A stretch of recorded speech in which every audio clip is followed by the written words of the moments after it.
Men Murodova Samira, Qorasuv axborot kutubxona markazining kitobxoniman. Men sizlarga Mirzakalon Ismoilning Qizlar daftariga nomli kitobini o'qishni tavsiya qilaman.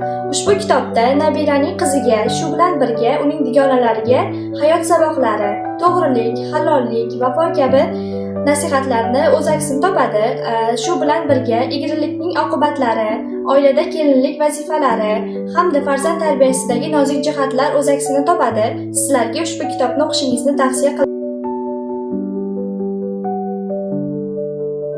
Men Tojmuhammadova Rayhona, Qorasuv axborot kutubxona markazining kitobxoniman.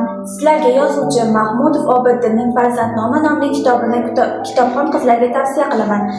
Bu kitobda axloq va odob mustahkam zaminda vujudga keladi va yuksaladi. Mustahkam zamin bu donishmand bobo momolarimizning ko'p ming yillik axloqiy, ruhiy, hayotiy tajribalari, ma'rifatli ota-onalarning maqsadli tarbiyasi, munavvar fikrli ustozlarning ilm va hikmatlarga boy ta'lim o'gitlaridan iboratdir. Ushbu kitobni o'qishingizni sizlarga tavsiya qilaman. Men Turg'unboyeva Roziyaxon, Qorasuv axborot kutubxona markazining kitobxoniman. Sizlarga Zulfiya Qurolboy qizining Ayol nomli kitobini kitobxon qizlarga tavsiya qilaman. To'plamda 15 ga yaqin hikoyalar jamlangan. To'plamdagi har bir hikoyada ayollarning mehribonligi, sevgisi, orzu, armoni, vafoyu hayosi, er oldidagi burchi, farzand oldidagi xizmati mohirona qalamga olingan.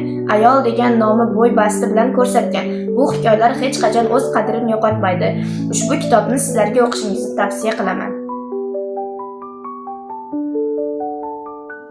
Men Usmonova Farangiz, Qorasuv axborot kutubxona markazining kitobxoniman.